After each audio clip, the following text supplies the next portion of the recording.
Fuck you, Joe. Your face is furry. Yes, it is.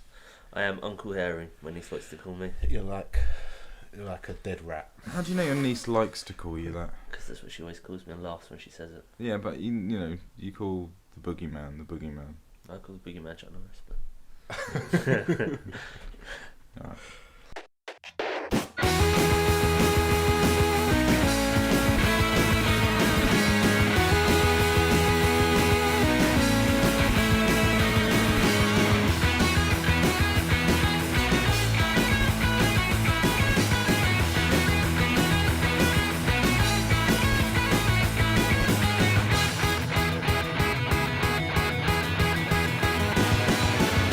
Hello and welcome to episode 49 of Things We Play. It's Tuesday the 22nd of January 2013. My name's Mike Oldman and I'm joined by Sean Hart. Hello. And Joe Tonetta. Hello. Hello chaps.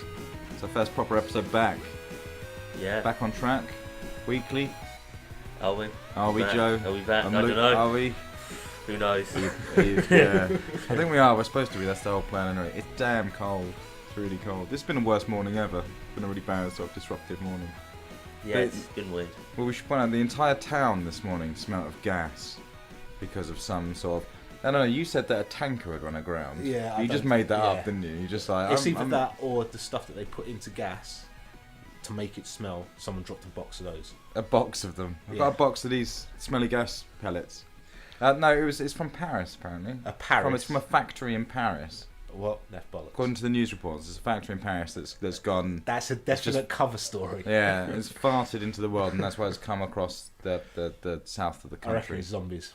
It could be zombies, I reckon but I it's what haven't. zombies smell I didn't like see gas. any zombies. I just smelt gas. Well, they'll start appearing later today. I've never seen a point in any zombie movie where anyone's gone, I think there's zombies coming. Yeah, but that's a secret. And They zombies don't tell must you. smell bad, right? Yeah. They must smell bad. Whether they smell of gas or not is neither here nor there, but they Depends. must smell bad. They're rotting flesh. So, but no one's ever smelt a zombie in a movie, Yeah, ever. but I think at that point, no. But there's so many zombies that the entire world just smells like rotting flesh anyway. So it's But just one of still, those you'd background comment on it. smells. At some point, you'd comment on it. You'd go out the hospital the first time and you're the only man left. Yeah. You'd open the front door and you'd be like, fucking hell. Yeah. That smells like fucking dead people out here. And no one does that. No one does that. There you go. So, there you go. It's probably not zombies then. It probably was a factory in Paris. I'm not convinced. No. It sounds There distinctly are like factories a cover. in Paris. No, it sounds There distinctly are. like a cover story to me. A cover story for what though? I don't know. Some sort of government experiment. Okay.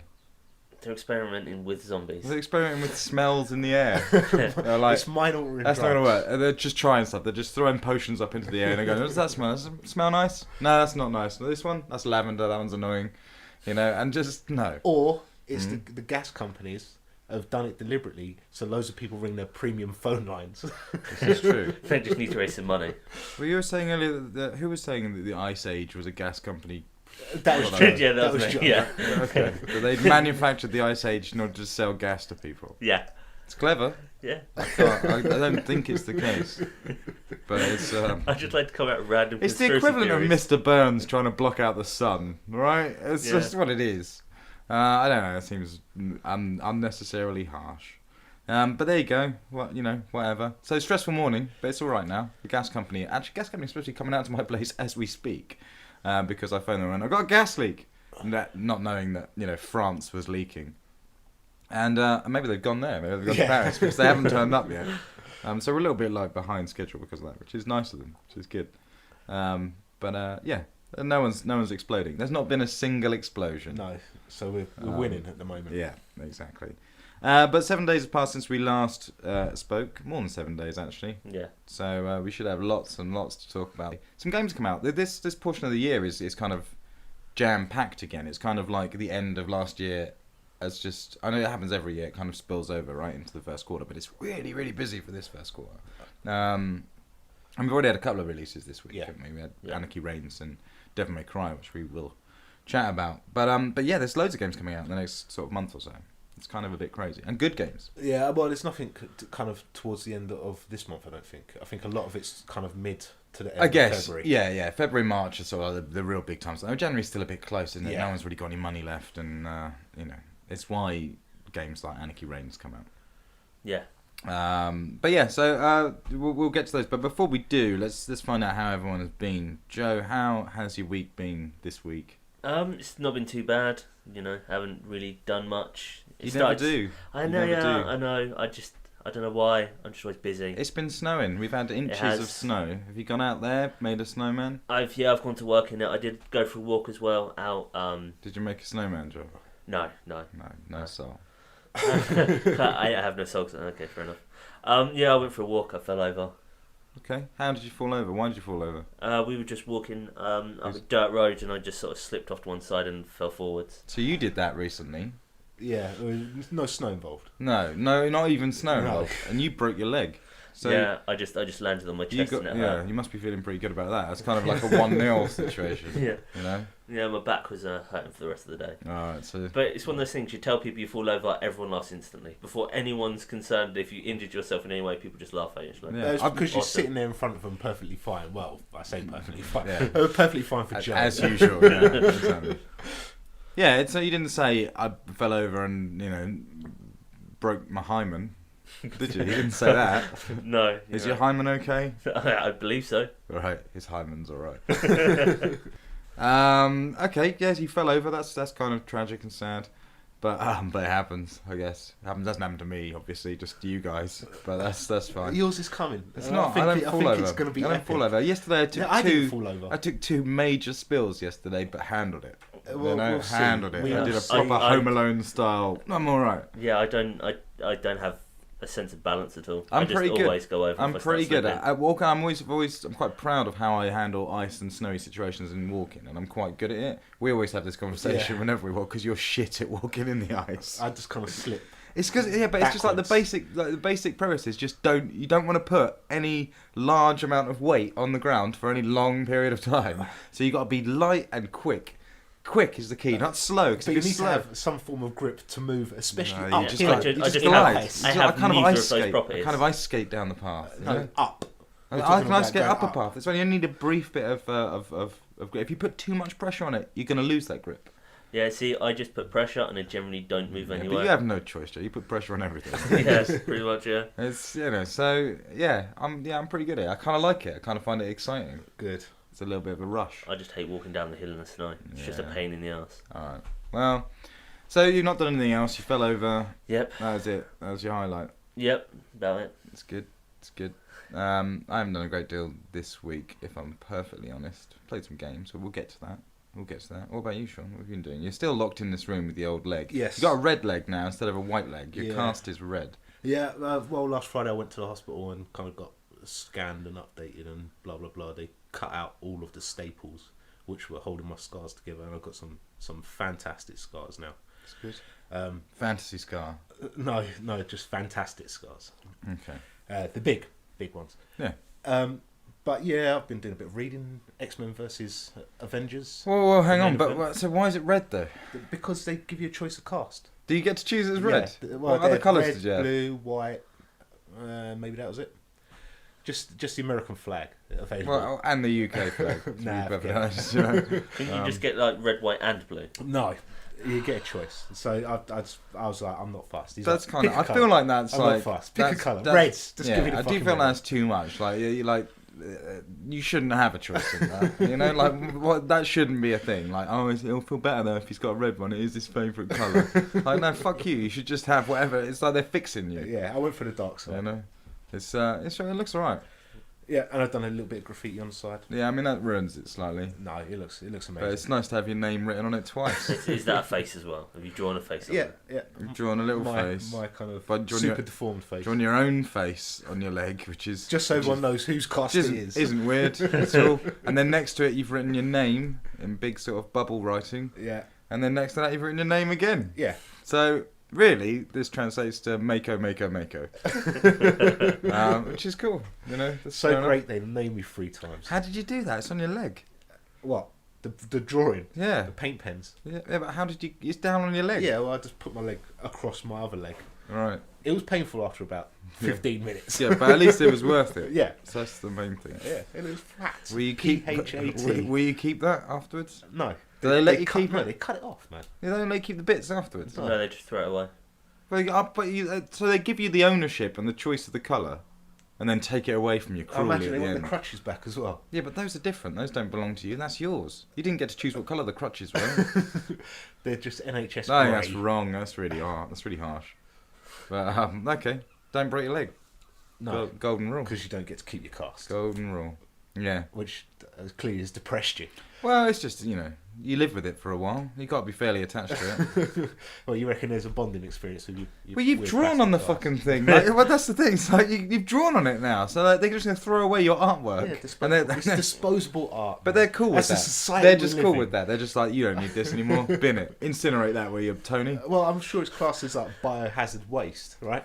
I guess. There's like bleeding and all sorts of shit going on inside it. There shouldn't be bleeding going on in there now. I've got should two dirty, great big scars. there? Yeah, but they're not bleeding anymore. They still put kind of like the weird super plasters on. Super plasters. There might be seepage. Yeah, alright. Okay, well, let's move on then. So, yeah, how's your week been? What have you doing? You watching stuff? Or something? I've watched shitloads of bollocks. That's what you do, isn't it? Points of interest, I've been reading stuff. So, Avengers vs. X-Men, which is like Marvel's last big event. Yeah. Which wasn't bad. It's not great. They kind of... I'm going to ruin it for everyone, and they turn Cyclops into the villain.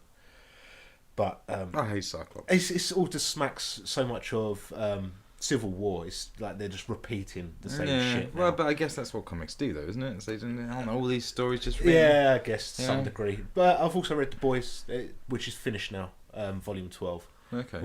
it's pretty good shit. It's definitely worth checking out. Yeah, I've just started reading The Boys, and it is really good. Yeah, it puts a very interesting twist on superhumans. It's about a team of 4 guys that police superhumans.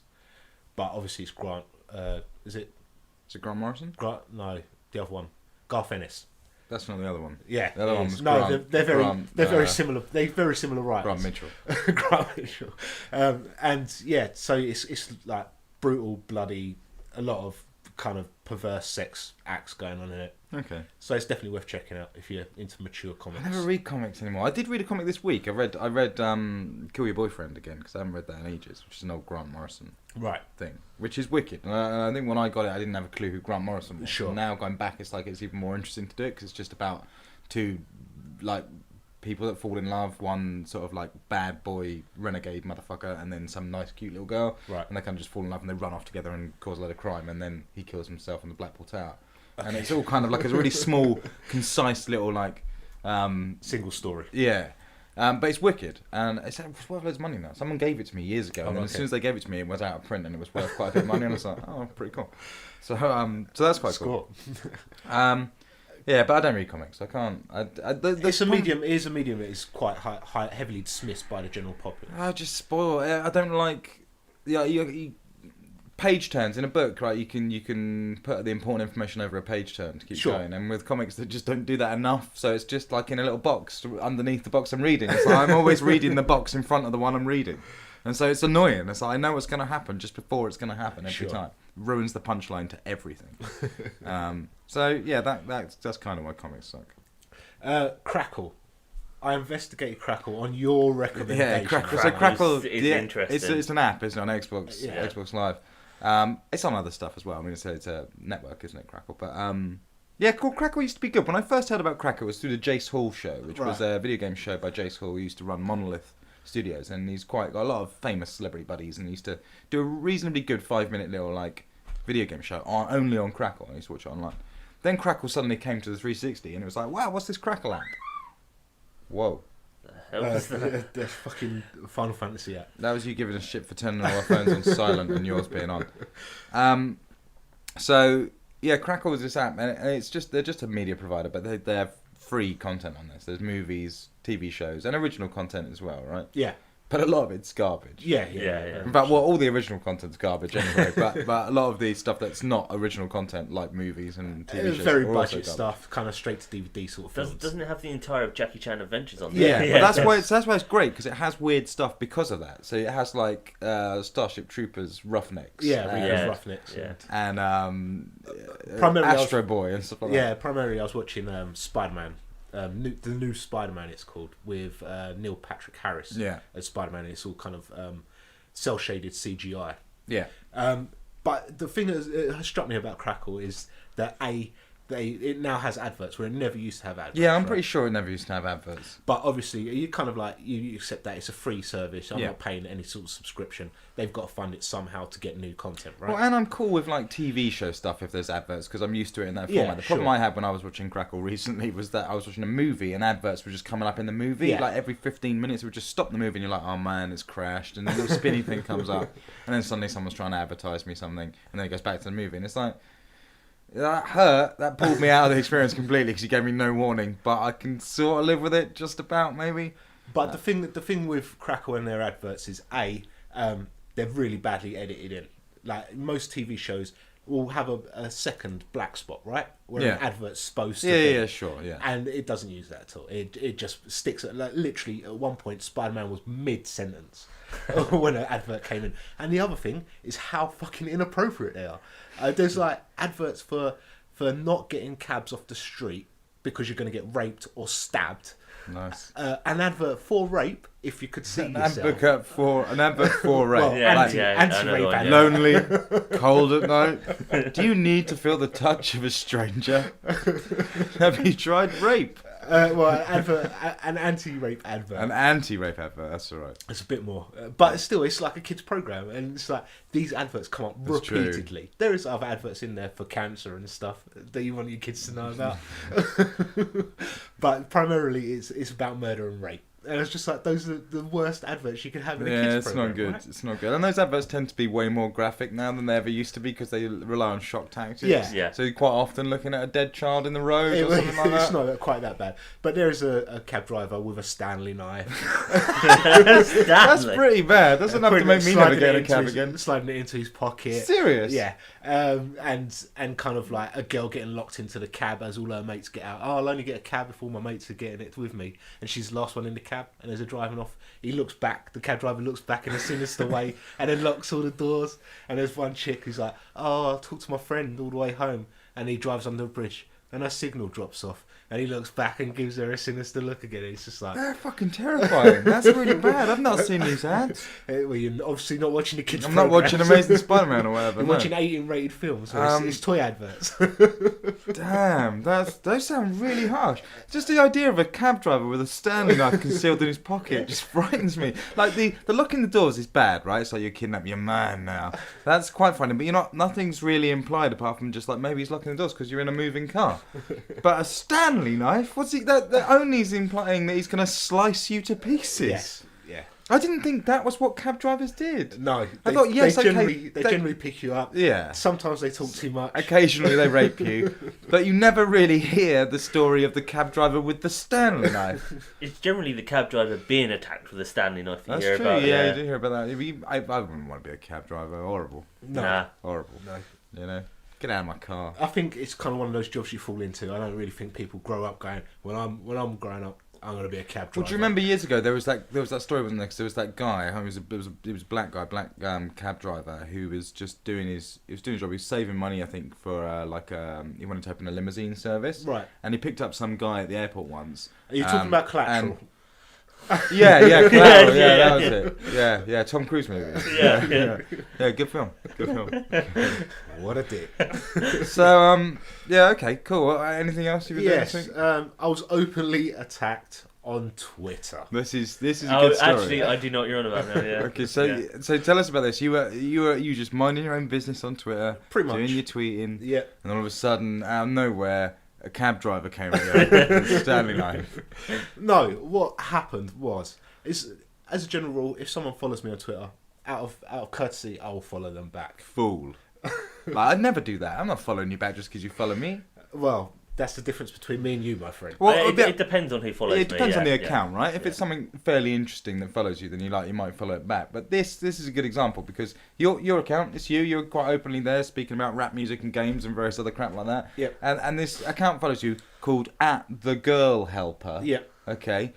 Which is seemingly a teen relationship advice God knows. account, and it followed you, and you thought, I'll have some of that. I'll follow that back. Yeah. Okay. And then, Fine. and then about 20 minutes later, I got @Mako0. Why are you following me, you punk? hang on, because I do have the tweets here. So, because I did get a picture. The first message you sent was, "Why the fuck are you following me, punk?" from the girl helper. Right. Right. So what happened? How did that make you feel when you got that? A little, shocked. It's like, I followed, 280 odd people on Twitter. I've yet to be abused. Well, I say yet. Now I have been abused by one for following them. Okay. And what did you say? Did you respond? Yeah, I was just like, I don't remember off the top of my head. You've got them there in front of you. I haven't got yours. I've only got Okay. I've only got the ones that were done at you. Oh, right. So if I remember correctly, you said something like you've got issues. Yeah, maybe. And that she started it or something. Yeah, you started following me first, so I followed you back. Yeah. And then I believe she tweeted at you saying, "I'm here to help the ladies, not make friends with sexist haters." Fair enough. Which is cool. My response was, you don't know me to cast aspersions about my personality. It's fair. And I followed you out of courtesy. Was my second reply to that. So then you got another reply that said, "If sending me abusive, sexist direct messages on here is courtesy, then maybe you're one follower I could live without. Pig." And my response was along the lines of, you've got real problems. I haven't sent you any direct messages. Now, there is something missed out, because I did say, why don't you ask my girlfriend, my mother, my daughter, and my numerous female friends if I'm sexist.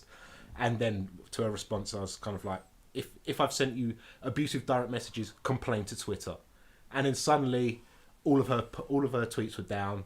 And about an hour later, I've got, I'm really sorry about earlier. I got the wrong account. That old chestnut. The So- old wrong account chestnut. So Why? So who is this girl? I don't know. She's just some random person on Twitter, isn't it?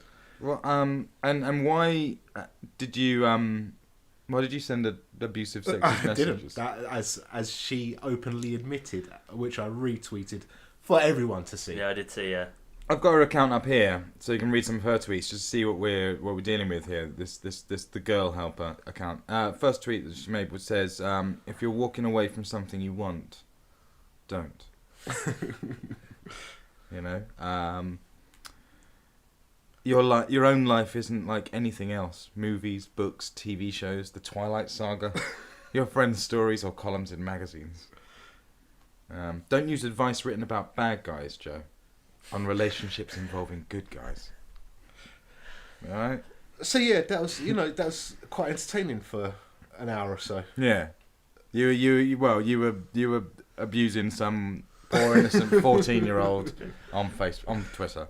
No, I wasn't. But I mean, the evidence is there, right? Well, the evidence is So what did stacked against you. So what did you do with the situation in the end? I did file a formal complaint against her on Twitter. It's nice. It's terrifying. What a mean man. Even though she apologised to you and said, "I'm sorry, it was the wrong account." The apology came after I'd filed the complaint. Oh, okay. Literally minutes after I Oh, filed really? the complaint, yeah. Oh, I wonder if it alerted her immediately. Maybe. Well, there you go. At the Girl Helper. If you need teen relationship advice, and you're a girl, I'd imagine. then Yeah, the Girl Helper. boys aren't welcome, apparently. No. But there you go. You know, that's what happens, isn't it? Should we talk about some games then? Yeah, You know, that's what we're here for. because some games came out this week. We've got quite a bit of news to account. Has anyone noticed? I don't know, but we've been posting news now to the Things We Play Twitter account. Seem to be the good way of using it. We haven't been using it in a little while for anything other than show updates, really. But there's now news going out there for you to take note of, and any news that pops up in the Things We Play Twitter account, we'll be talking about on the show. You know, following those tweets. So do keep an eye on that at Things We Play. Right, let's talk about some games then.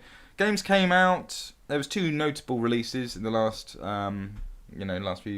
week or so, which were Anarchy Reigns and DMC Devil May Cry. Let's talk about Anarchy Reigns then, because we've all played this, right? Yeah. You finished it, Sean. Yes. I've played I don't know, an hour or a couple of hours of it, and Joe, you put it in your disk drive. And, I have played it then for about. switched it off instantly. I have played it for about an hour. And put on somewhere around Skyrim. it's Platinum Games, isn't it? there. Yeah. The Bayonetta bunch, which is I guess is how most people would identify with them. Yeah, certainly. And it's a bit of a weird game.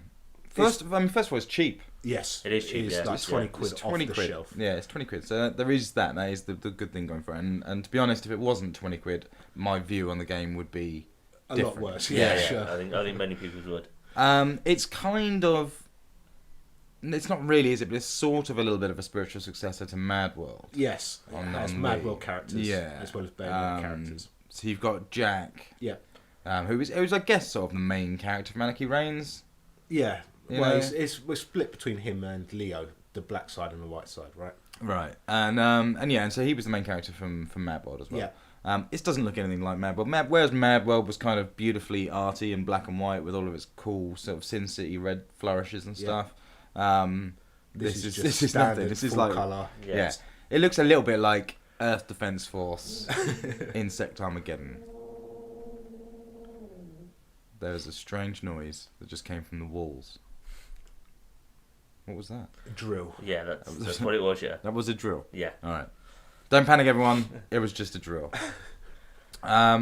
Yeah, so Anarchy Reigns, yeah, and it kind of plays a little bit like God Hand. If anyone played God Hand on the PS2, I did miss God Hand, and I was quite keen to try it out. Same guys and similar sort of thing. Third person beat 'em up, I guess, which is what Anarchy Reigns is, isn't it?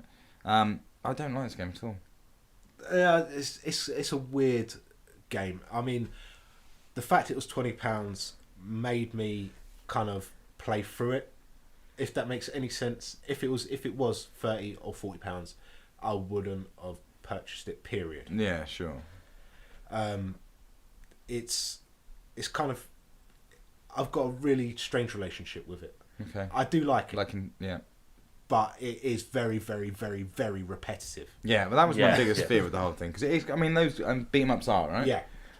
But it's exceptionally repetitive. Yeah. And even the way it's designed doesn't help that. 'Cause No. you sort of come into the game and you're in like a hub world, right? Yeah. Like an open, like Kind a of sandbox. Yeah, but it's quite small as Yeah. well. It's not that big. And It's kind of like 7 arenas stuck together, basically. Yeah.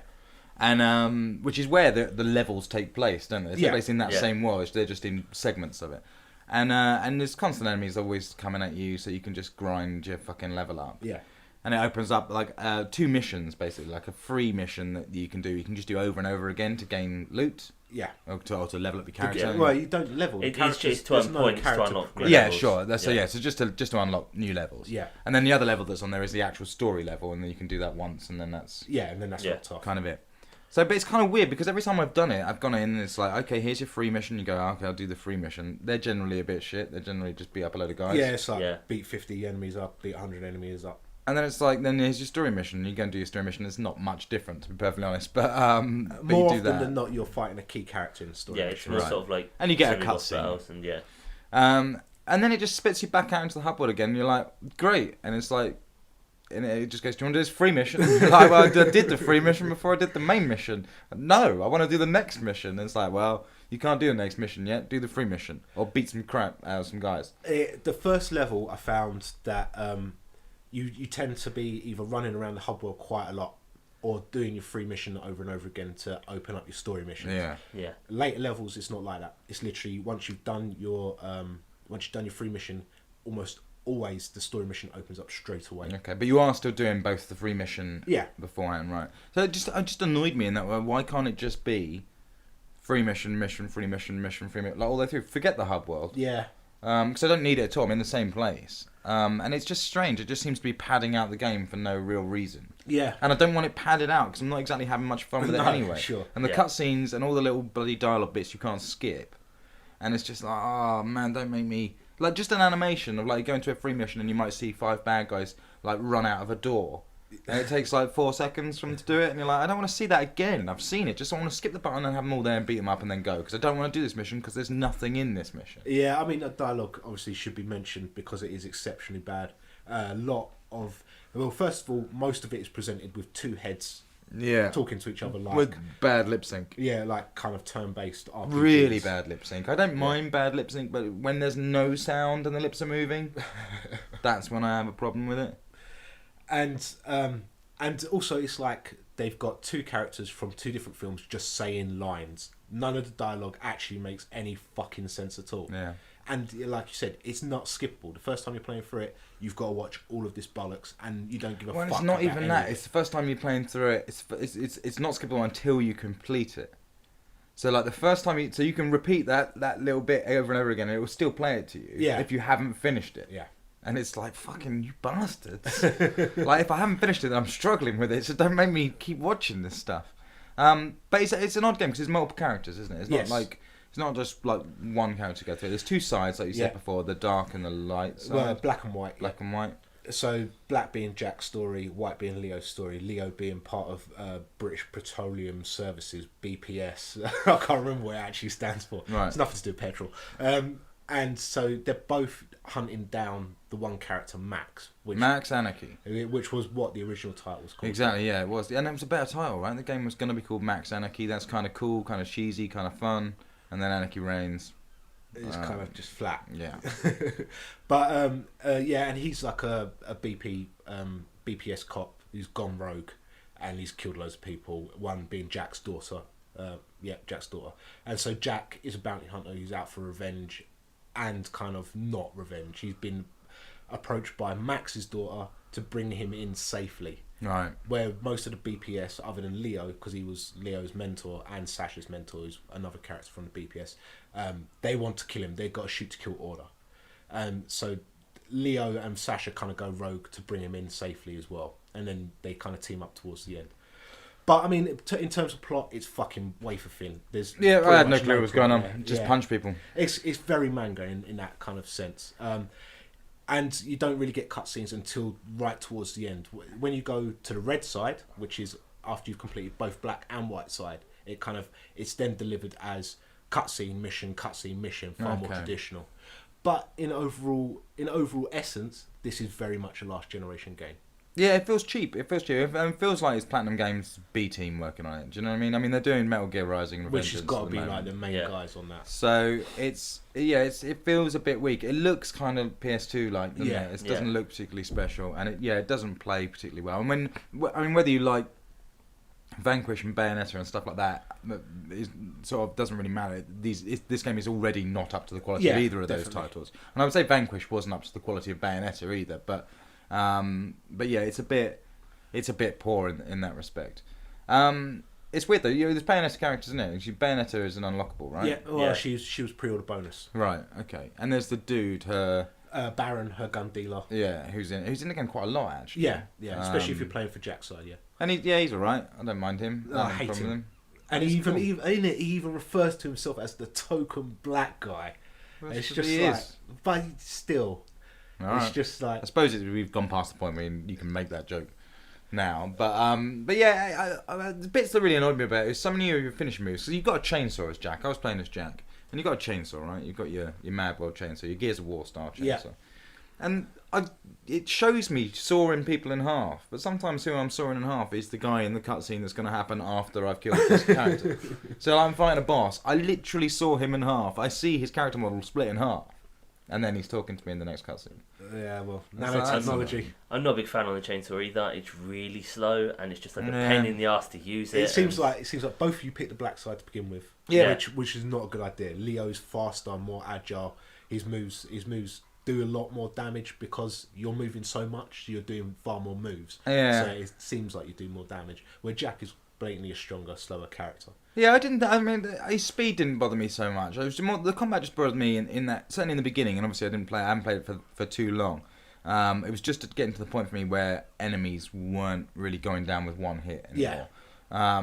But when they're all one hit, it's kind of just annoying because every single move you do, no matter what it is, kills an enemy. Yeah. It's just a case of which button do I press to decide how long it's going to take to kill each enemy. Yeah, sure. If you press B by mistake, you're like, oh fuck, I have to watch the throw move. Yeah, exactly.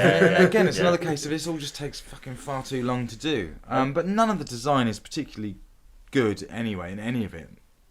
From the enemies to the characters, nothing stands out or has any sort of real nice visual style to it. No. At the end of the day, it's kind of like, if you want a brand new game that's dirt cheap, here's one. Yeah, for 20 quid. It's good. I mean, it's good for 20 quid. It's got a badass soundtrack. The soundtrack's pretty cool. The soundtrack's good. It's just one of those games that I'm just going to sort of just keep and leave there and just sort of go back to every so often. There's there's quite a lot of content in there, and if you like it, then you can get into it. And there is multiplayer. Multiplayer is a big part of it, which we haven't really done. I have. I think I did a jump on for one multiplayer session. I don't know. But I found the day that I got it, there was kind of like a fair amount of people playing it. The next day, I was getting invites to make up a team, enough players to make up a team. the multiplayer has gone flat within days. Yeah. So if you're picking it up now, don't unless you've got a load of mates that got it, which is fucking unlikely. Don't even bother. But it seems, I mean, I don't think anyone's picking it up. I think there's a lot of confusion over the game anyway, and although multiplayer is probably the largest component of it, I don't think anyone knows that. No, So I don't think anyone's picking it up for multiplayer. And also the achievements aren't multiplayer based, so there's kind of little reason to play multiplayer unless you've got a load of mates. Yeah, but I'm who glad got of that. I don't want multiplayer achievements. That sucks. But it kind of, at the same time, that kind of inspires It does. you to play. It does. a bit It's of just that whole multiplayer, sort of right? like, but if I come to the game 6 months from now, Sure. which I won't, that I can't get any of the achievements. It's a pain in the ass. Yes. So yeah, Anarchy Reigns for 20 quid. It's worth a look. Yeah. You can roll the dice on 20 quid. It's not terrible. It's got some good bits in there. And actually, if you do like Platinum Games style with stuff, and if you like God Hand, there is kind of a lot of similarity. I love it when you go into Rage mode, for example, and you do like the 1,000 freaking punches. That reminded me particularly of God Fist Hand. and North Star. Yeah. It just doesn't quite have the humour of God Hand, which is a shame. But it's it's £20. It's £20, and so for that it gets a moderate pass. Yeah, I imagine in a couple of months it'd be 10 quid. Yeah, exactly. So yeah, interesting. This is the last of the Platinum Games deal that was coming Under through Sega. Yeah, or I suppose Bayonetta 2 probably is the last one for the Wii U. Yeah, exactly. But yeah, it'd be interesting to see what those cats do next. Well, and Revengeance is out soon, right? Yep, next month. So yeah, we will see. Anarchy reigns, but it never pours. I played Split Second this week. Yeah, I borrowed Split Second off of you. You did. Split Second Velocity, I think. When you're is the supposed to be full playing title. Anarchy Reigns on that. Yeah, but I just thought I want to race against stuff, and that's my sort of racing game. That's like racing game where shit explodes. Yeah, it's a good arcade race. It's right? a great game. I've never really played it. I finished it. I'll lend it to you. It's worth a thrash. Yeah, you won't. Yeah. I'll lend it to you. I finished it in like a day. I was like, oh, this is awesome. I really like the setup of it. I won't go on about it too much because obviously it's quite old now. And it has fucking online multiplayer achievements, doesn't it, the bastards? But it's a racing game with all your standard sort of like shortcuts and jumps and stuff that take you through things, and they're all dressed up as like I'm driving through a building or a petrol station's explode. Stuff you've seen 1,000 times before. But I like the fact that the game's wrapped up in this show called Split Second, and a Split Second is like it's almost like. It's kind of weird, isn't it? Because it's basically a post-apocalyptic Running Man style show where people would genuinely die in this show, right? Yeah. But death is never mentioned. It never really goes Even into though that. they've sent out attack helicopters. Yeah, exactly. And there's dropping missiles going explosives on, and and buildings are exploding. You're taking out your enemies and stuff, and it's all like next week on Split Second. This was one train you don't want to catch, and stuff like that. But it never mentions about that all these people are dying. It's just death race the game. Yeah, it is. But it's wicked. It's really nicely done because it does it in little episodes. It has a really cool like theme tune that's a bit like Hell's Kitchen. It is a bit like Hell's Kitchen, and it shows you like a montage of like a train going, brrr, and then cars going, brrr, and then brrr, and then just explosions. Lots of quick cuts, and then like it does a reversed explosion of glass. It comes back into the Split Second logo, and then it goes right, cool, you're in. But at the end of each episode, once you've done all the game types that are in it, of which there are a few, there's like general races, there's elimination where every 30 seconds it gets rid of the person in last place. And then there's like weird ones where you're fighting an attack helicopter or avoiding barrels falling out of the back of a truck. And once you've done all those, you complete the episode. And then it does a little credits thing, and it gives you a next time on Split Second, and it's like, the dam will explode. And it's kind of awesome. But then it's a bit weird. Then that was as much as I really liked that presentation, and it really does carry you through it quite well, because you do kind of want to see what happens next. It doesn't have enough levels, so it does reuse the same ones quite a lot, which is a bit of a bummer. And that next time thing always follows the intro to the next episode, because you're just going to play the next episode after you finished it, right? So you get to see it go, next week on Split Second, everything will die. And then you hit another button, and it's like, this week on Split Second, everything dies. And so it's a bit like, you just said that. I don't need to see that again. But a great game. I found the television aspect of it quite irritating. It's and awesome. I just wanted to fucking skip all of it, and then you can't again. No, I suppose. Because But I mean, all it does is replace that sort of flyover you'd get at the level at the beginning, I guess, in a normal racing game. But then EA do it all the time with everything now. There used to be just like, just Burnout did it, but now everything fucking Electronic Arts does it, and none of it's skippable, and it all just fucking pisses I guess, me off. yeah. But this, at least I thought this was believable as like oh, this is a fake American over the top TV show about racing, which is quite cool. And in fact, the ending's really weird. It ends on a cliffhanger. Which is a bit strange. It ends with they're like, that's a wrap, great everyone, thanks. And then suddenly all the cameras start falling out and everything goes nuts and buildings start exploding. There's like a director going, what? These buildings are supposed to be exploding now? What's going on? And then like a wrecking crew comes through the city. And you're like, fuck yeah, I've just finished the game, but there's going to be one last final mission as I'm blasting through a movie set as everything explodes, taking everything down, just trying to survive. And then it just goes, to be continued. Ends. And obviously it's never to be continued. Exactly. Because Black Rock Studios don't exist No. anymore. It's a great game. It is a great game. I would recommend it to anyone. You must be able to get it cheap now. Yeah. I imagine he's about no more than, what, $12.99? Yeah. It's, probably in 2 for $20 if you go down to a game or something. It's just cool. I like it because it's a racing game that doesn't have any turbo boost. There's no turbo in it. No, you kind of expect it to have a burnout. It plays a lot like Burnout. It does. But you expect it to have a turbo and it doesn't. It's all about not you going faster, it's about you stopping the other people. You know? Hitting them with. And it's cool. Some of the stuff that happens when a train just falls off a track because you made it explode, or an airport explodes. Yeah, when you get the free bars to your gauge, and you do like a massive environmental changer, which literally changes the racetrack by down in an aeroplane or whatever. And there's ones that you just. There's more than you realise. I think there's even more than I've seen. Sure. Some of them have multiple ones, don't they? But there was one where a dam, and it just literally blew up the entire dam, and then we go around the whole track, changes it dramatically. So yeah, really cool game, and definitely worth a look. I would say. There was DLC for it. We were looking the other day. Yes, but none of it looked very impressive, and it will have really bad ratings. And well expensive. Yeah. So yeah, split second velocity. I think it's actually called, right? Yeah. Which is weird. I don't know what velocity's on the end there. No. A bit strange. I think it was called something else on the Wii. Maybe.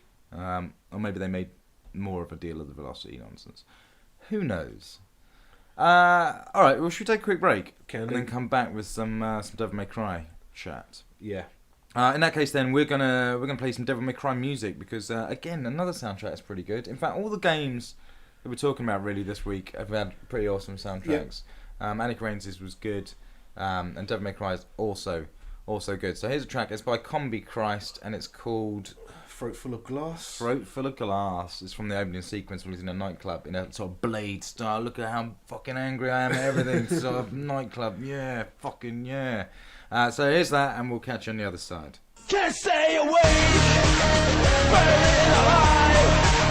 I cannot breathe this poison air filled with lies. I cannot see what's come to me. Living fear, the sun is falling from the sky. Can't stay awake. Nothing left to break my life is in 1,000 pieces, million reasons. Why should I keep myself away? Hard to define. It always says it's hard to scream with your throat full of glass. I cannot help it, can't decline. It's always better down the line. I'm in the wrong, and I've done it all before. And I wish I'd never been. And I know it's just a dream. Now I'm blind, I can't open my eyes. Can't stay awake, burning alive. I cannot breathe this poison air filled with lies. I cannot see what's come to me. Living fear, the sun is falling from the sky. Can't stay awake.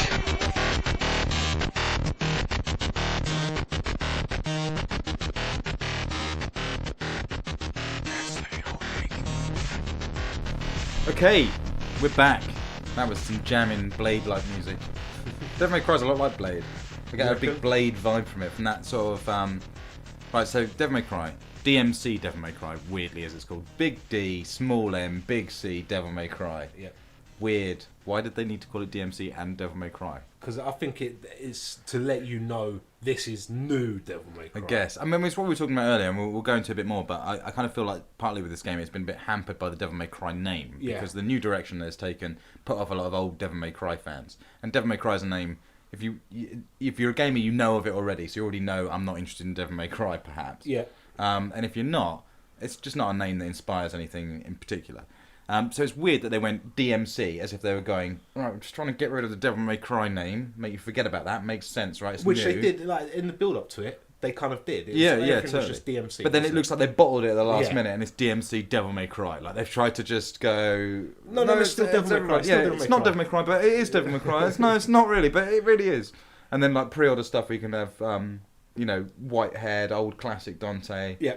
And things like that. It's like, it is Devil May Cry. It's not fucking. Is it or isn't it? I don't know. It is. Um, It's in a nutshell. It is. but it has that real Blade vibe to it. The new look from it. It feels to me real sort of like angsty 90s stuff. It's a real 90s vibe to it. I get from it. It's quite raw in its appearance, certainly. Yeah. Especially Dante. But I don't think that's what they've been going for. I think they've been going for a real sort of now vibe to it, and it does. I don't get a now vibe from it at all. I get that 90s because it's got that sort of like totalitarian sort of pirate style TV broadcast feel to a lot of stuff, the Order and things like that. And it's all a bit. That's a bit The Crow, right? Everything's a bit The Crow.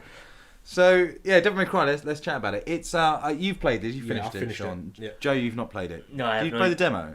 I didn't. I couldn't bring myself to play it because Couldn't I've never bother. liked Devil May Cry. Couldn't bothered. All right. I played the demo and I played just the like opening couple of levels from the main game. I quite like it. It's so first of all, it's Ninja Theory that have made this game. And that was so it's a Western developer now. They're up in Cambridge, Canterbury, Oxford, somewhere like that. Yeah, somewhere like that. The English.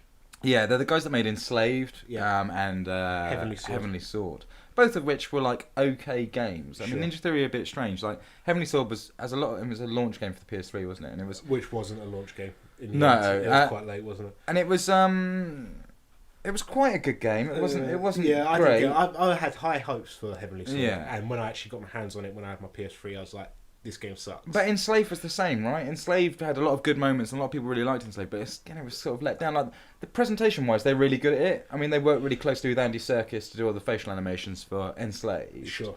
And they do a lot of performance capture stuff, which was kind of new at the time. I know a lot of people are doing it now, but they kind of really sort of pioneered a lot of that stuff. And the story was good. They worked with Alex Garland on Enslaved to get a semi-decent story. Who's the of it. story supervisor on DMC as well? Yeah, exactly. And obviously, it's the guy that wrote The Beach. And did you write 28 Days Later? Maybe. Or am I just thinking that was Danny Boyle that directed both of those? Anyway, Alex Garland, he wrote The Beach. And yeah, so they brought him back in for Devil May Cry. They've got all the performance capture stuff still in there. And that stuff's really good. The presentation-wise, they're great at. But the gameplay, they're not so great at. Enslaved kind of proved that. It kind of let down in some of the gameplay stuff. But their engines look good. The games look nice. Yeah, they do. And all that still applies for Devil May Cry. Except for this time, the gameplay's much better. It is Devil May Cry, right? It's I think that becomes more apparent the further you get on. Obviously, Dante as a character is always limited by his number of weapons. That's why 4 didn't work primarily, because the game was split into 2 halves. Nero had all these little kind of gadgets where he can drag people close to him and stuff and charge up his sword, and that was fine. But Dante relies on a heavy abundance of weapons for him to come into his full bloom, right? right. And because it's 2 halves of the game, Dante in 4 never really gets that many weapons, so it never really worked as a whole, the whole game. Where the first half is fine, you're playing as Nero, and that's all cool. And the second half just kind of fell down because they gave him shit weapons like Pandora's Box, which is a gun that I fucking hate. It's like a piece of shit. But yeah, once you kind of get halfway through this game, you're kind of like, yeah, this is 100% Devil May Cry. You're getting your big kind of fists that allow you to do your strong attacks. You've got your gals that allow you to do quick attacks, and everything's split into angel and demon weapons, right? Yeah, actually, the combat's really interesting because you have like modifiers, right? You use like the triggers as modifiers to switch you between. It must be about like 8 different variants in the end of sort of weapons that you've got on. But once you've kind of unlocked certain weapons, the cutscenes while it's loading change, and all it is 2 silhouettes, one of Dante and one of an enemy, and it shows you the kind of combos you can do. Right. If you put the time and energy into this game, you can look fucking shit hot. Well, I love the way that because of the way the modifiers work, where you are literally just squeezing left trigger and it will change it from your light to your dark attack, for example. That you can kind of do that in the middle of a combo. In the middle of a combo, you can switch between everything pretty quickly. Yeah. And mix it up, and it's really fluid. I really kind of like that. Yeah. I'm not normally into these games. I loved Bayonetta massively. I thought that was awesome because of the depth of the combat in that. And this looks like I need to play it more because it looks like it's going to go that way, and I'm going to get absorbed into it in the same way I did with Bayonetta. It feels a lot like it, to be honest, and it's a similar thing. Devil May Cry and Bayonetta 2 both have that. You have guns and blades, Swords, yeah. right? But I always forget about the guns. Yeah, I mean, Ebony and Ivory, which are his twin pistols, have always been shit. Ebony and Ivory. It's good. It's good. But- It's no Billie Jean and Thriller. But at the end of the day, they as a weapon, they've always been fucking Yeah. shit, right? Yeah, but the first time you ever saw him juggle someone in the air with guns, because there's Devil May Cry that brought us that, right? Yeah. That was awesome. Yeah. You know, I remember the first time, like, whacking someone into the air and then just... And you're like, that's fucking badass. It's not so cool now, because everyone does it, but... Do you know what Devil May Cry 1 was supposed to be, Joe? No. It was supposed to be Resident Evil 3, I think it was. Yeah, I think you could be right. Yeah. It was either 3 or 4, wasn't Yeah. it? 'Cause they were both they were rebooted a lot. But yeah, it started off as a Resi game. Yeah. This Interesting is fact for you. this is really good. It's another good move on Capcom to have handed it over to Ninja Theory. I think. But at the same time, it's kind of like, is this an IP that should have been called something else? Should they just scrap the Devil May Cry now? I know a lot of money's sunk into Devil May Cry as a franchise, but sometimes you just got to yeah, let you things go. got to feel like Devil May Cry could have carried on to exist how it was, Yeah, and this could have been something new. yeah. And then if this had been better, then they just dropped Devil May Cry entirely. But I felt like you could have squeezed out another classic Devil May Cry. It's weird that the change is so dramatic from, you know, olden style guy in red leather jacket with a sword to sort of like this neo-punk motherfucker that's don't give a shit about anything. You Yeah. know? The setting's way better now. Yeah, everything about it is a lot better. The plot is not translated from Japanese, so it makes a lot more sense to Westerners. I don't know how the Japanese are receiving it. And Dante as a character has got a bit of depth to him instead of just being this two-dimensional smart mouth dick Yeah. that no one really likes. I liked his character. I thought it was cool. I think he's in this. He's kind of nicely spiky. He has the balls to say things that I wouldn't have said in the situation. You know, you're always like, yeah, go you, man, because I wanted to say that, but I wouldn't have been fucking ballsy enough to say that at all. Well, he's part. And the change is he's not part demon, part human in this. Right. He's Nephilim, so he's part angel, part demon. Yeah. So and only him and Virgil are the only Nephilim on Earth. So he's got a lot of clout to be saying this shit to people, right?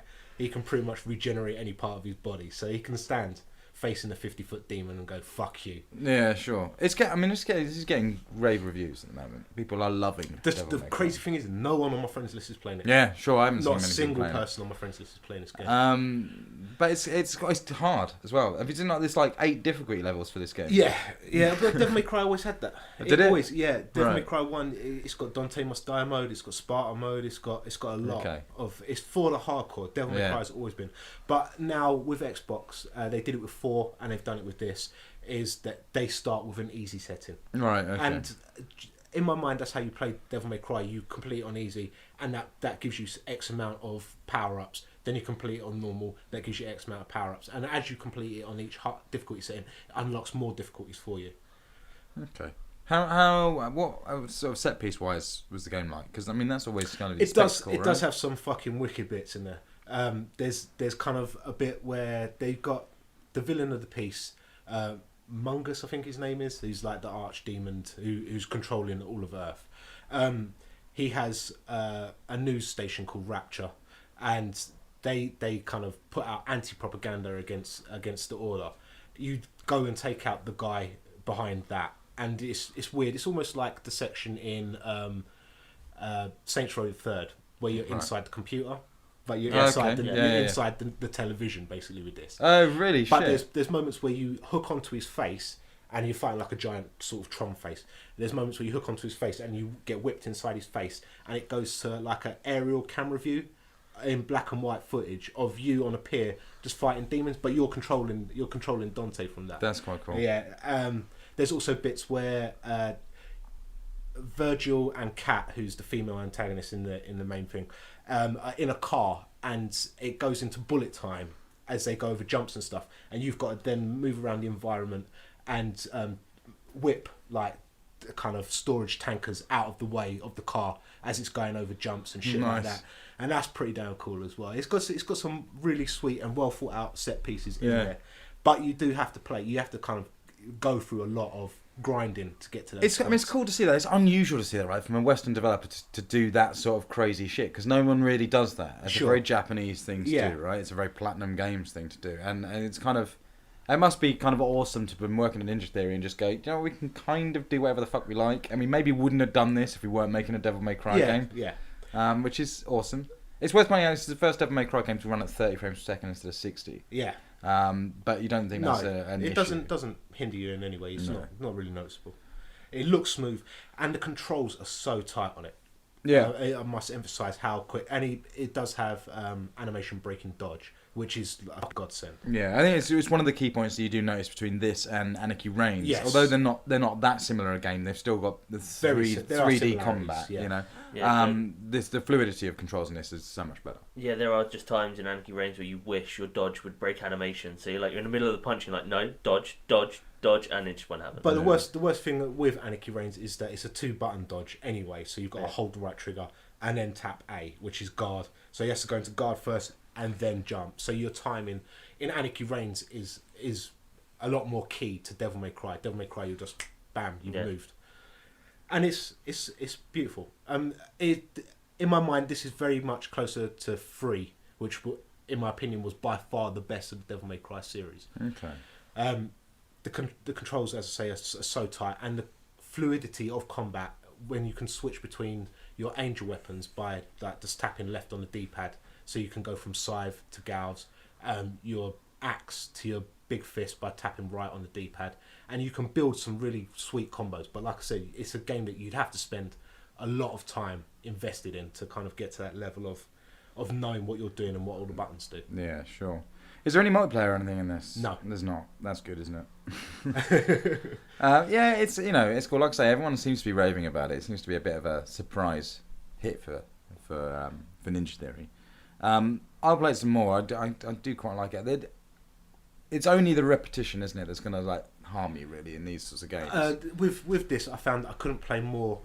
Maximum amount of time I could play is about 4 levels. Yeah. For 2 reasons. One, it's like my brain would just go, I reject this now. I can't play any longer. And the other thing is, carpal tunnel syndrome or repetitive strain injury starts to set in your right arm sooner or later. Yeah. That's why I started to give a split second, just holding down the accelerator. Yeah. Just that right trigger, just that motion of that right trigger down. It'll slowly kill you. So, okay, yeah, Devil May Cry then. It looks worthwhile. It's recommended. You should probably have a look, Joe. Yeah, no, it is what I have been tempted to give it a try since it's come out, and I've seen all these reviews and people have been chatting about it. I've been tempted to give it a try. I mean, the demo's not bad. It's not the greatest demo, but it has a boss fight and it has the bits of a level. I think you always find with a game like this, it's going to be hard to pull off a demo that does the game justice. Yeah, certainly, exactly. in my mind, the demo put me off rather than kind of turn me on. Well, you don't get any sense of the progression in the demo. That's the other thing. So Yeah. there's no reward to anything. No. It's just kind of like, here's a bit of a standard cutscene, I guess. And there's a lot of stuff that is just kept out of the demo completely. Obviously, you've only got Ebony and Ivory. He does have 2 additional guns to that. He gets a shotgun and like a rocket launcher sort of thing. Doesn't have guns on his feet though, does he? No. Like our good friend Miss Netta. Or Bayo, as she seems to be called in Anarchy. Yeah, she's got Bayo. I think it's just because they can't fit the whole name on the character select screen. But it did annoy me because her name's not Bayo. Mayo. You know. All right. Yeah, Devil May Cry. I think that's. We'll maybe talk about it again next week when we've played it a bit more. But it looks good. It's recommended. All signs, like I say, are pointing to this being one of Ninja Theory's better games anyway, and certainly one of Capcom's better games as well for a little while because they've been a bit weak, haven't they? So stuck in the mud. That is interesting. All right, well, let's talk about some smaller games then. We played some indie games this week, and we've played some iOS stuff. Stuff. One indie game I wanted to talk about was a game called Super Amazing Wagon Adventure. Don't let the name put you off. No, let it draw you in. Because it really is a super amazing wagon adventure. It is indeed. Yeah, so it's an Xbox Live indie game. Super Amazing Wagon Adventure. I don't know, it's by Spectravision or something like that? True Bit, something like that. You made that up. It's Spectravision. Oh, maybe Wizord's True Bit. And it's it looks like an old Atari game. 2600, basically. yeah. In sort of visual style, very blocky, very basic colours.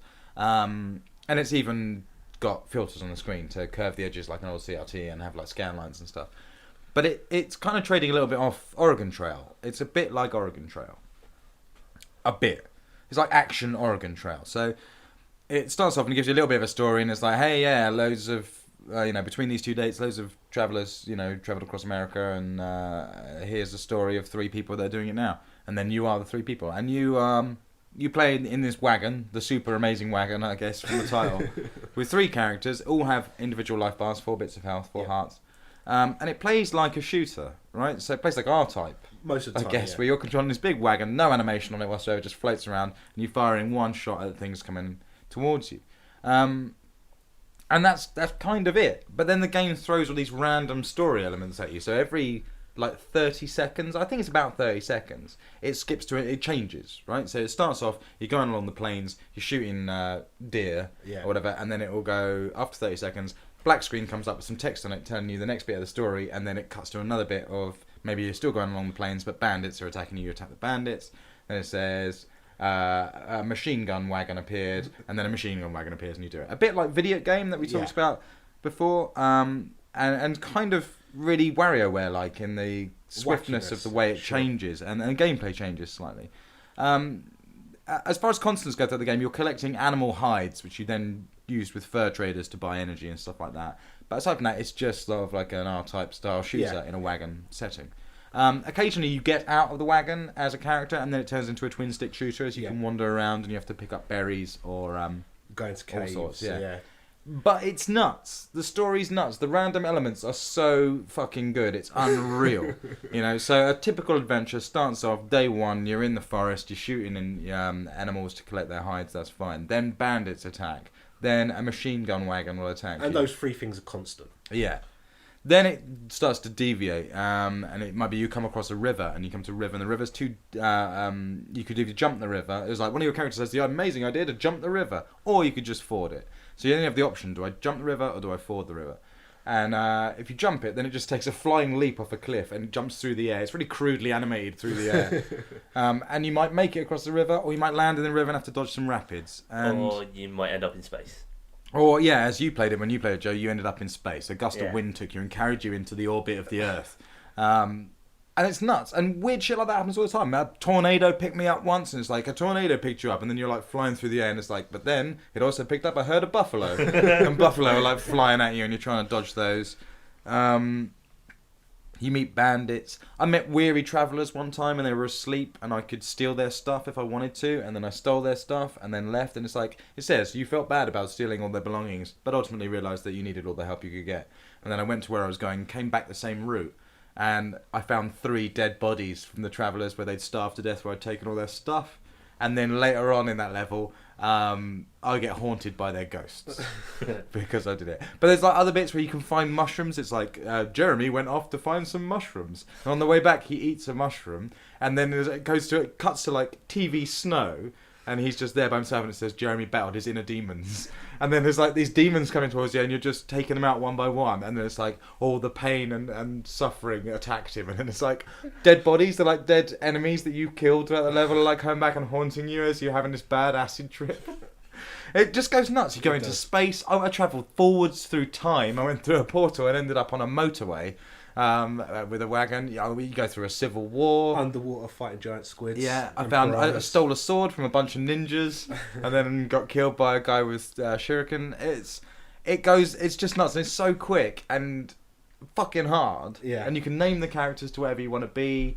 I've had characters fall in love before, and it's just nuts. And also there's survival mode, and there's loads of unlockables. Yeah, you unlock new carts, don't you? New wagons. Which give you different kind of perks. And it's awesome as well, the text it gives you when your character dies, explaining how they've died. Descriptions are very vivid. It's so good. It's 80 points. I recommend it to anyone. I think it's brilliant. Nothing about this game what you'd see before, just by browsing it, would make you want to buy it. And then it's just no, it's fucking good. And the music is astonishingly good. It's good, yeah. I really can't get over how good the music is. It's got a Hotline Miami sort of, I could listen to this forever vibe to the music.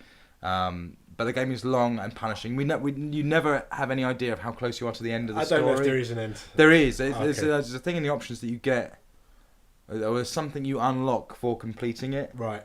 Need to, but it's fucking tough. I've been in an avalanche, like I say, went into space, went back through time. Just bonkers. It glitches out sometimes, which is kind of like a fake glitch when it resets the game and does that. It's awesome. It's fucking so good. Super Amazing Wagon Adventure. I recommend it. Amend it, Joe. Does what it says on the tin. It does more than what it says. The amount of variables is crazy. It's we saw new stuff today playing it. And I've been playing it solidly for a week and haven't seen anything new at that point. So yeah, really recommend that. What else have we been playing? You've been playing Wizorb. Wizorb, yes. Yeah, which I've heard a lot of good things about this game. I've seen it briefly from you playing it. It's quite cool. Yeah, it's a kind of weird cross between, I guess Dark Cloud is the best thing you can compare it to, and Wall, or Arkanoid, as our generation would know Wall. So you initially start as a wizard in a village, and the entire village has been attacked and destroyed by demons. You then set out on your little adventure, and you basically, the levels comprise of blocks. You're a paddle, you have a ball. So it's traditional Wall. But then it throws in the mix magic, so you can do fireballs. You can create gusts of wind which blow your balls in opposite directions. So, which is a key tactical move if you've got your ball at the top of the screen where you want to keep it. You know what I'm saying? And this bit it does literally just play like Arkanoid. Doesn't it? You're literally you're breaking blocks. Breaking blocks, yeah. But it's weird because it's like an RPG mixed with that. Yeah, the RPG elements in it are very, very thin. Each time you complete a level, you take all of your gold that you've hoarded back to the village, and then you can speak to the inhabitants of the village. And that genuinely looks like an early Final Fantasy sort of thing. It's like top down, your character moving around, going into buildings and stuff like that. So does it contextualise? I think I asked you this before, but does it contextualise the fact that you're a paddle? No. At any point, you're just like, and now you're a paddle. Yeah. Okay. It doesn't like get into a spaceship. No, you turn up at a level, and he just turns into a paddle with a ball. Okay, he's a wizard though. Yeah. But the magic stuff in it is pretty cool. You've also got contextual stuff where once the ball hits the paddle, you can press the A button, which will then fire the ball off as a wrecking ball, where it just rips through large groups of blocks.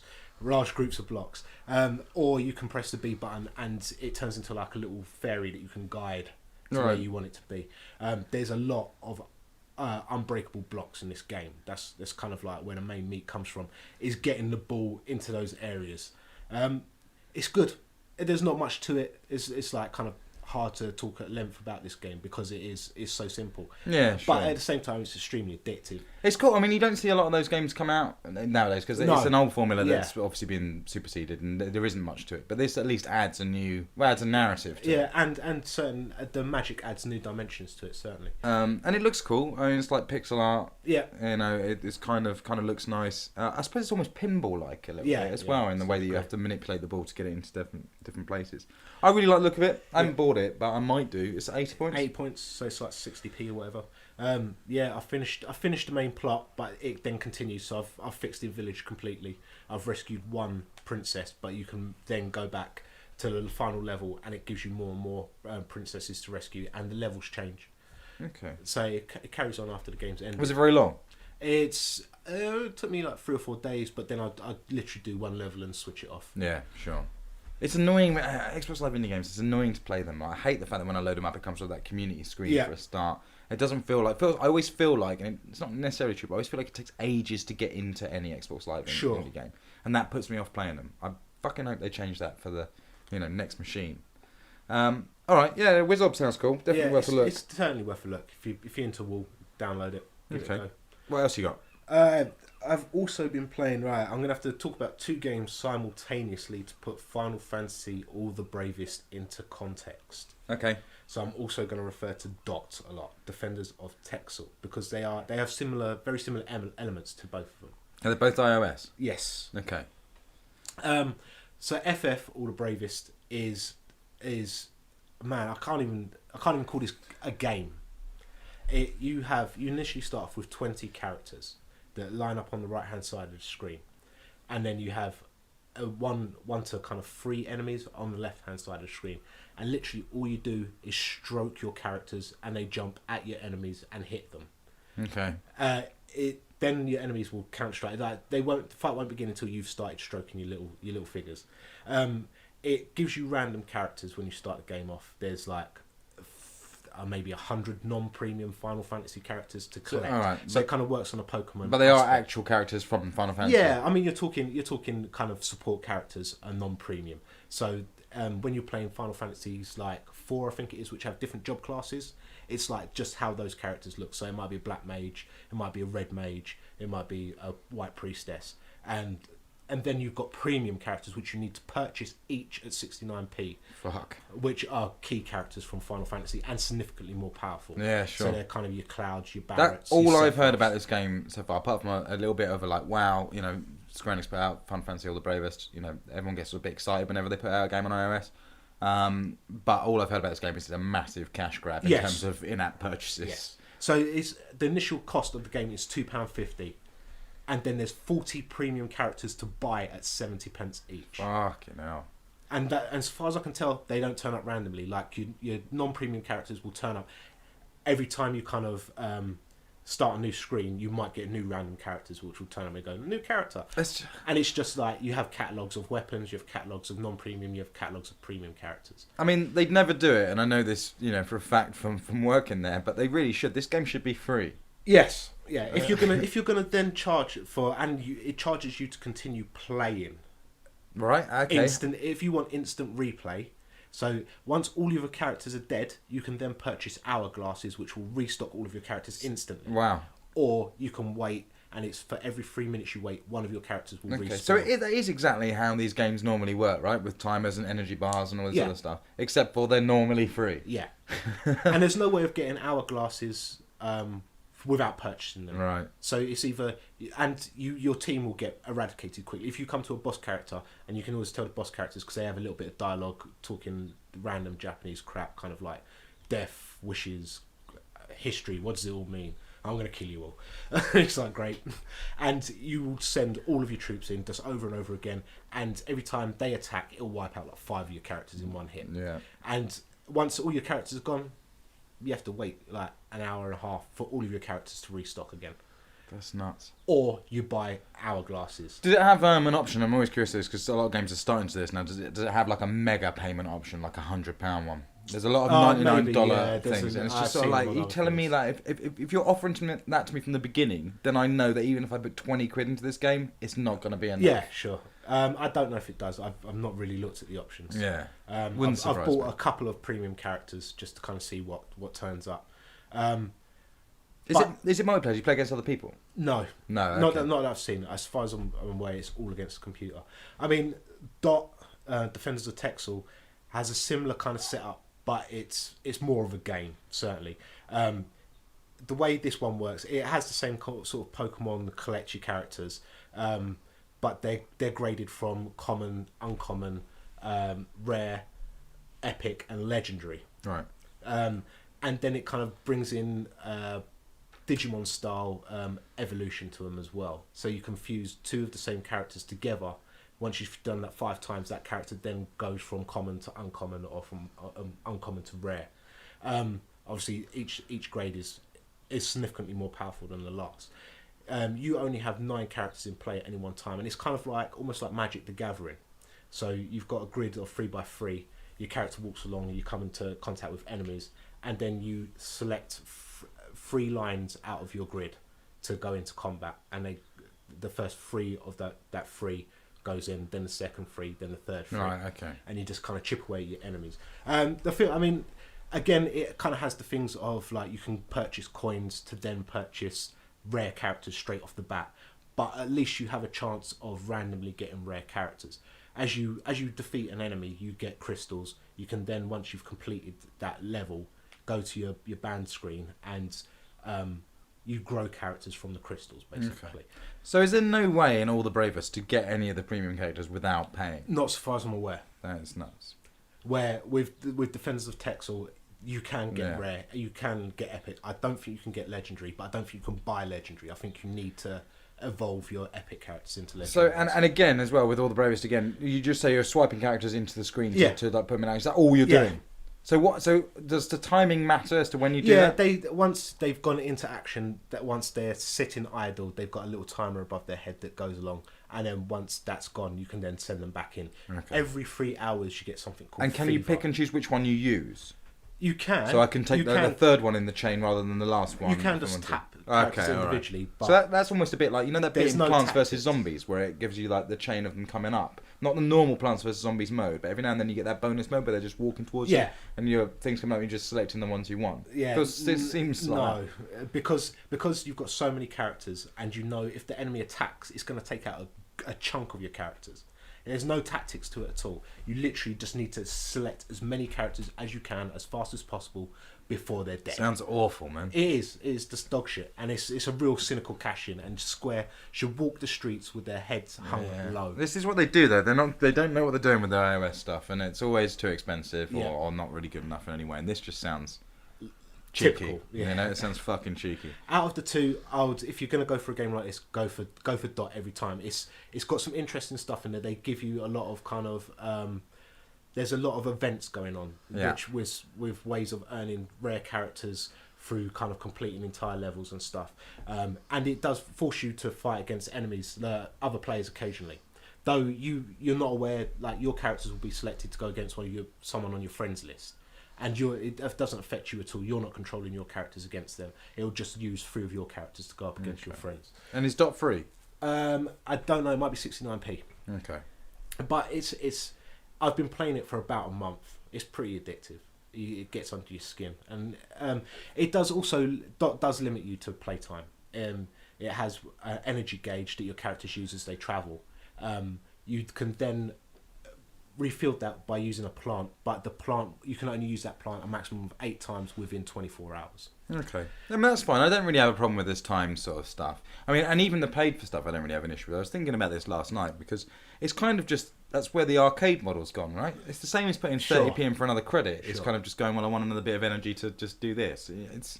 I don't really have too much of an issue with that as long as it doesn't take the piss. The upside with Dot is that once you've used those 8 plants, it's not going, well, pay me 60p and then you can use another 8 plants, you know what I'm saying? Yeah. Or pay me 60p and you'll get another 8 plants to use. That's it. That's the maximum you can do within 24 hours. And then once you log back on the next day, because it wants you to keep logging back on, because it rewards you for that. Every day you log on, after X amount of time, it'll give you a rare character, and it'll also reward you with new crystals to build new characters with and new plants to use to carry on through that day. All right. Yeah. Cool. Fair enough. So check out Dot. Forget Final Fantasy. It sucks ass. This is DLC. Any DLC out that's come out there? You guys are always hot on your DLC. Is there anything new that's been coming out? Joe, you've been playing Skyrim a lot recently. I have, yes. What are you doing in Skyrim? I'm playing the normal game of Just Skyrim. looking after your little house. Well, yeah, it's like the only bit of DLC I have is Hearthfire. I haven't played Dragonborn or Dawnguard. But you didn't play. You didn't jump on. So you kind of dabbled in Skyrim when it came out, didn't you? Yeah, I never fully went into it. It was like, I don't know why, it just didn't grab me like Oblivion did. And now it's starting to grab me more, and I'm going back and I'm doing things that I never did when I first played Skyrim. I haven't finished main quest. I haven't done loads of the different side guilds, things like this. Okay. Literally, when I played it originally, I'd done like the companions, and that was about it, really. I mean, I bought it the other day. I bought it on Games on Demand. Yeah, mental. Because it's dropped from £50, which was just way overpriced from the very beginning, to £20. Well, that's not bad. I like that. That.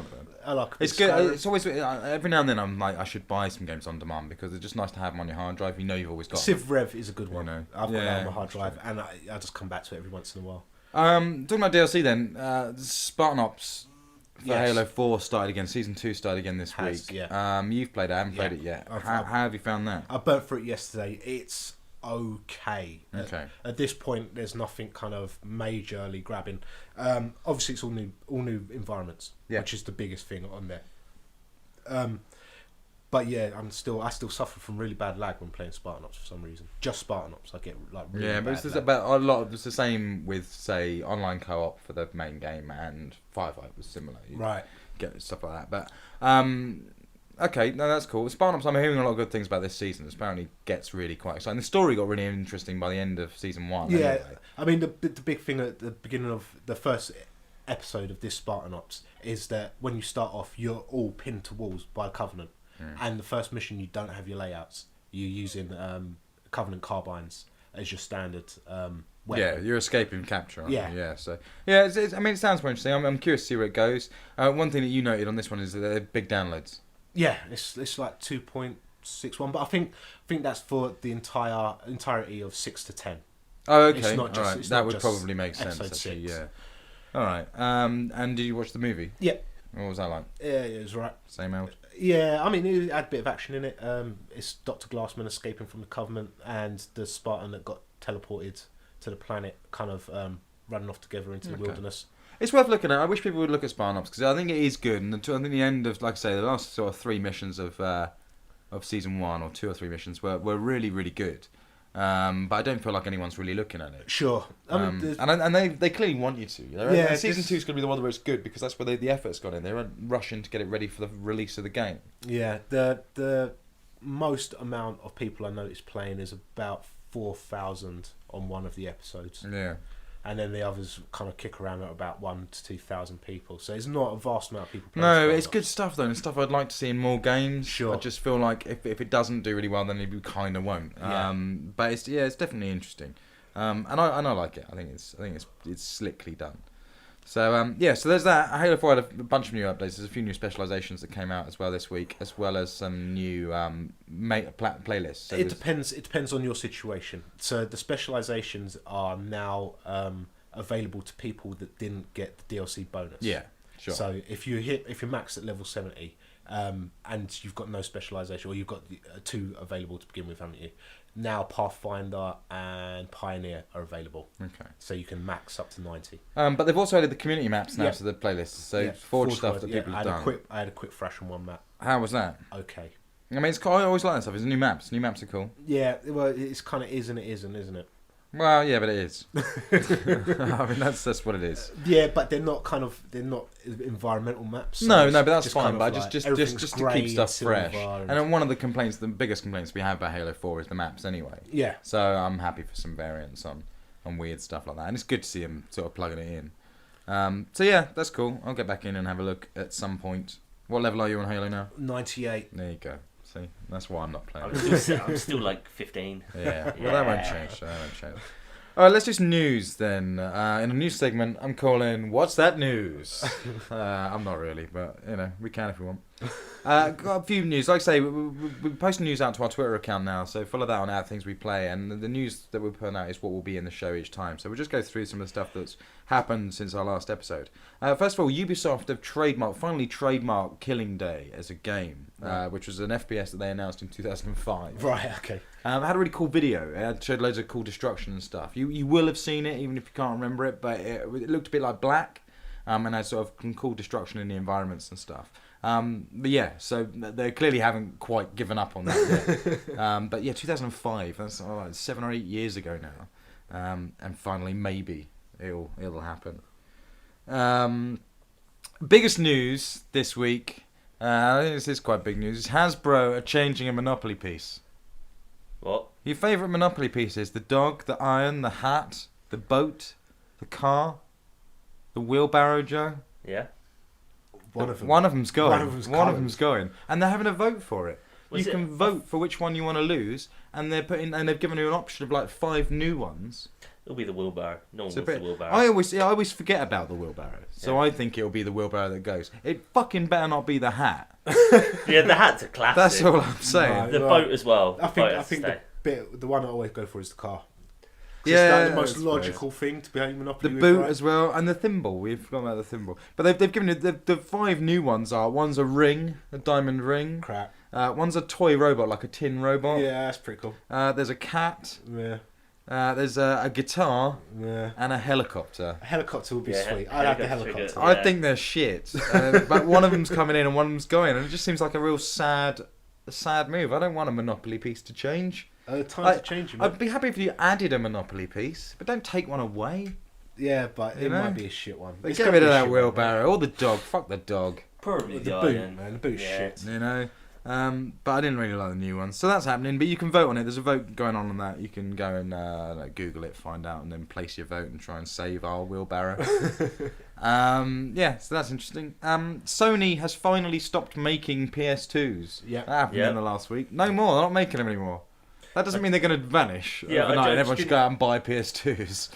But yeah, just not making I them. didn't even realise they were still making Yeah. PS2s. Well, I guess they've now Yeah. got more important things for their factories to start manufacturing, right? Oh yeah, yeah. So, and presumably they must be handling that themselves. at this length, at this point in time, Sony must be handling the production of PS2s. I thought so. But they're not doing it anymore. Don't expect to be buying a brand new PS2 in 5 years. No, but they had to end sometime. Yeah, I suppose that's true. Metal Gear Rising Revengeance demo this week. Yep. Yeah, that's all done. Looking forward to that. Here's a great piece of news. This is my favourite piece of news, possibly from the last 5 years, but definitely from the last week, and that's what we're going on about. There's a thing in America, right? There's a thing in America where if over 25,000 people sign a petition, then the White House has to look at it, right? If 25,000 people sign it, the White House has to look at it and respond. That's just what they have to do, which surprised me a little bit because 25,000 people isn't that much. No. When you consider how many people have 25,000 Twitter followers, Yeah. that's we live in a world where that's not difficult to do. Anyway, so a petition was sent to the White House recently, which had about 35,000 people on it. So they had to look at it and they had to respond. And the petition was for America to build a Death Star. Okay, they were like, we need a Death Star. It's time. And 35,000 people did it, and this is the response that the White House essentially gave back to this thing. And I love this because this makes me go, yes. Like, I don't care about all the change nonsense that Obama promised. This is what it's all about, right? It says, and I quote, "The administration shares your desire for job creation and a strong national defense, but a Death Star isn't on the horizon. And here are a few reasons." Okay, number one. The construction of the Death Star has been estimated to cost more than $850 billion. We're working hard to reduce the deficit, not expand it. Okay? Number two, the administration does not support blowing up planets. And number three, and by far my favourite one, why would we spend countless taxpayer dollars on a Death Star with a fundamental flaw that can be exploited by a one-man starship? Valid point. But valid I can't points. help feel that if this had been sent to Ronald Reagan, the Death Star would be in construction. But they do go on to say that we've sort of got it. It says, however, look carefully, and you'll notice something already floating in the sky. That's no moon, it's a space station. Yes, we already have a giant football field-sized international space station in orbit around the Earth. And it goes on to talk about lots of stuff with countless little Star Wars gags in it. So even though the United States doesn't have anything that can do the Kessel Run in less than 12 parsecs, we've got the spacecraft leaving the solar system, and we're building a probe that will fly to the exterior layers of the sun. And it just goes on about the Force, and it's just like it's brilliant. It's really brilliant, and it's bold, right? Because it's an official response, and they've clearly gone very tongue-in-cheek about it. But I kind of like it. Obviously, they weren't going to make a Death Star. They just don't agree with blowing up planets. I wonder. It is America. So yeah, I kind of love that. In other news, then, and a little bit more sort of disappointing, really. There was another school shooting, wasn't there, in the last few weeks over in the States, which not good, but not many deaths as far as I'm aware of this one. It was just it's caused a lot of issues because now they're all looking at again the video game violence thing, right? But the NRA have released an iPhone game, right? Shooting iPhone game. But didn't they categorically blame video games? Exactly, for that's the only reason this is news, that they've released a video game after blaming video games for the shooting. Nice one, good one, chaps. From my cold dead hands, says Charlton Heston. Disney have announced Disney Infinity, which is Skylanders. Disneylanders. Yeah. It's Skylanders with Disney characters. Pretty cool. It's a money grab. Yeah. They all work. Yeah. We're just hoping that Marvel and Star Wars are going to turn up in it, right? Yeah, exactly. They've got to. That's the way it gets interesting. When Marvel and Star Wars characters start turning up in it, it's quite cool. Because they've got quite a nice little stylized vibe to the figures. I quite like them. Very they're almost Clone Wars-like, aren't they? CD Projekt Red have teased The Witcher 3, and also their next project, Cyberpunk 2077, which looked pretty cool.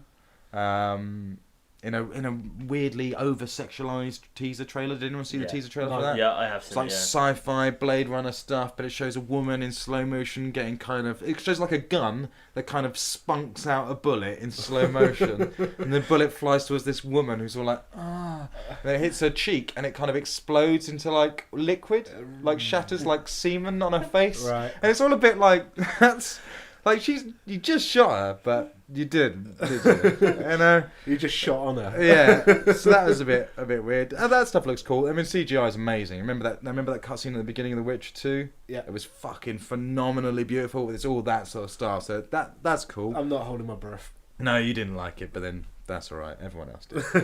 It's PC, really, isn't it? It's not really for console. Splinter Cell Blacklist been delayed now until August. No big deal. Really don't like the look of that game. Doesn't look particularly special in the Not slightest. watched anything about it myself. You can now change your Xbox Live country, Yep. like legitimately, which is brilliant for anyone that has moved countries or anyone that has to, like, if you're an English person living in Sweden. Yeah. It's really great that you can now get onto the UK thing and don't have to keep buying monkey points from somewhere else. You know? Yeah, sure. So that's quite cool. There's a Fallout TV show maybe in the works. Yes. That's been trademarked and all sorted out. This is never going to happen.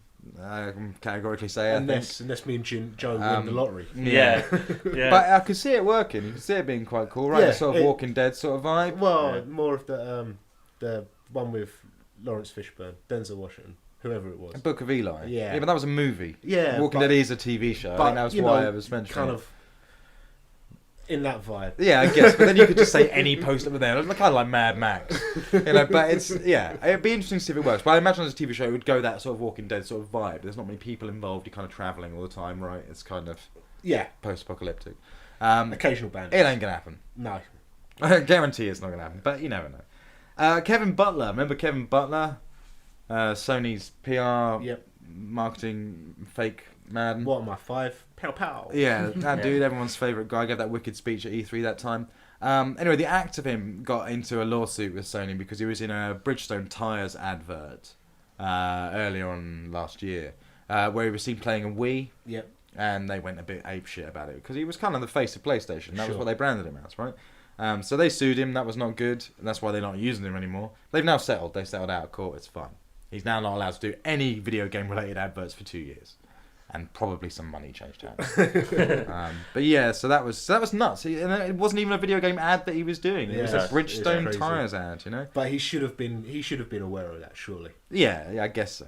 Especially when you're making fun of the Wii in a Yes. Sony ad, then to be seen playing a Wii is kind of, a bit dodgy. But I'd imagine that's exactly why Bridgestone did it, right? Because as far as Bridgestone are concerned, you would do that. That's perfect for them. Get some controversy. You would get him playing that. Sure. That's why they went for him, I'm sure. Star Wars 1313. Remember that game? Looked awesome, right? The German Facebook page for that game announced that it would be coming to the PlayStation 3 this year. It's now all since been removed and everything's been denied because obviously we thought that was going to be a next-gen title as well. Yeah. Probably still is going to be a next-gen title, but it's interesting that it's been named as a PS3 title and this year. Yeah. Could be a fuck-up. Could be a PS4 title this year. Yeah. Could be nothing, Yeah. But looks likely to be on PS3 as well by the end of the year. So that's cool. Rumours are that Sony are to drop the DualShock controller for the next machine. Oh, okay. So that's what people are hearing. So what? It's just not going to rumble? Yeah, basically. No, as in it won't be... that design. Yeah, Okay. right, exactly. So that'd be interesting, because obviously they toyed with that for the PS3 and then bottled it at the last minute. Huge boomerang, terrible looking thing. But it is time to get rid of that controller. I'd love it if they changed the stick's position to the Microsoft one. I get you that maybe they won't, because that's kind of... A lot of people do particularly like that because of PlayStation, and they'd probably be smart to just own it, continue to own that. But I'd love to see them change it and just concede. I just want to see them sort out those stupid triggers. Yeah, surely Yeah, they will. yeah. Surely they will. Surely that's the one thing everyone complains about, right? But interesting. Inevitably, they'll just keep the same controller, right? We'll talk about all this stuff. We'll go all jacked about it, and then it'll just be a DualShock in the end anyway. And just call something else. The one thing you know with Sony is that anything that they announce or tell you before the console is actually in your hands could be bullshit. Yes. They have a tendency to change things at the last minute. And then, so another piece of news, the only other bit I wanted to bring up was that Too Human and all associated content has now been pulled from Xbox Live Marketplace because, The Unreal. after that lawsuit that Epic had with Silicon Knights about their use of the Unreal Engine, Silicon Knights were ordered to destroy all unsold copies of X-Men Destiny and Too Human. And as a result, all of the Too Human stuff is no longer available on Marketplace. But although X-Men Destiny seemed is, to be, didn't it? Yeah. Look, yesterday. But yeah, so that's it's shocking. It's such a I love the idea that you have to destroy every old copy that wasn't sold. You know, of which there must be a few, right? Yeah, shit. Probably. It's a proper burying ET in the desert at the moment. Except for they're burning it and sending all the fumes into the atmosphere. Yeah. So that's cool. You know.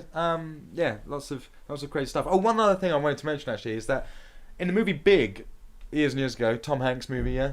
I Wish I Was Big. He plays a video game in that movie. He's playing a video game at the beginning of that movie and at the end of the movie. It's kind of an RPG with a wizard. Yeah. And it's kind of nuts. I kind of, as a kid, I wanted to play that game so badly. Someone's made it, which is awesome. It's only one screen of a game because we see in the movie, but someone's made it. You can play it online. I can't even tell you where to find it, but maybe I'll put the link in the show notes. It's wicked. For me, it was like a real sort of childhood awesome. I win. I've done it. I've completed the Ice Wizard's Castle or something. I don't know. There you go. So that's news. You have forgotten one bit of news, which you looked up just before we started doing the news. What was that? Atari filed for bankruptcy. Oh yeah, bankruptcy, man. Atari filed for bankruptcy now. Well, I was going to say because HMV have disappeared from the Blockbuster, Blockbuster and Jessup. Yeah. It's been a bad news for the high street. But Atari, just filed for bankruptcy, selling off all of their properties and their logo, which is kind of nuts. I don't know what properties Atari have got anymore. Test Drive, I guess. There's not much, is there? There's not a lot. Driver, is that Atari? No, it's Ubisoft. Oh, okay. So, but the logo's worth something, right? Because Atari still have that classic that's vibe. Iconic. Yeah. It's like more than Nintendo. And Atari's been on the cards for a long time that Atari would go on. I thought they'd gone bankrupt like 5 times. They stopped doing a lot of stuff as a result. THQ obviously have now just gone. Yeah. And their auctions actually in the next few days. So it's kind of dark days. Yeah, I mean it always happens, right? But it's always a bit scary when you see big publishers go on. Yeah. And the Atari, although they've been kind of crap and kind of small for a long time, and they do all the Naruto stuff, don't they? Right. Atari, or maybe that's Ubisoft as well now. But it's always a bit shocking when stuff just something big and iconic that you expect to always be around has fallen so bad. It's like the demise of Sega, So yeah. Grim news, but then also we haven't seen anything good out of them for a while. No, to be fair. Yeah. That's news. What's that news? All right. I guess that's about it On that bombshell. for the show. Yeah, we'll be back next Tuesday with some more gaming chat. It's our 50th episode next week. Which means we're going to have to do something special. Mike has got it all worked out. Yeah, I want to do a flashback episode. It's fine. Yeah, we're definitely not doing a flashback. Remember that time when we played Spec Ops: The Line? And then just flash back to a chat about Spec Ops: The Line. Yeah, maybe. I just got a call on my phone. I think that's the gas man turning up to sort out my gas leak that I reported this morning. So 2 hours ago. Thanks, guys. Thanks. Yeah, so there's that. There's some more games coming out, but I can't think what we'll be chatting about them anyway. If you want to get in contact with us, you can always email us at thingsweplay@gmail.com. Please do get in touch. We love hearing from our listeners. Or you can find us on Twitter at thingsweplay. Remember, do check that out because we're posting news as well as updates about the show. And go to the website www.thingsweplay.net where you can find older episodes to listen to those and a bunch of other crap that we just put up there periodically. And comments. You can leave comments on the website. You can leave comments. You don't have to. No. But do. It's optional. Yeah, it is optional. A lot of stuff's optional these days. Obligatory but optional. So yeah, and then that's it. If you want to follow us individually on Twitter, you can follow Sean on Twitter at Mako0. Remember, do that with with care because it does send sexist, abusive direct messages to you. If you want to follow Joe on Twitter, you can follow him at PsychoPenguin77 44. Don't know who that 77 guy is. He's awesome. And if you want to follow me on Twitter, you can follow me at the Girl Helper, where I'll get back to you, but don't send me any abuse because it's bad news. So yeah, we'll see you in 7 days' time. Aye. Goodbye. You should have said I. Something you should have fill in the sentence. I love you. Yeah. What we should have done is this. We should have gone do re mi. No, you fuck you, Joe. Oh, fuck you. Right, we're out. Go watch Ghostbusters.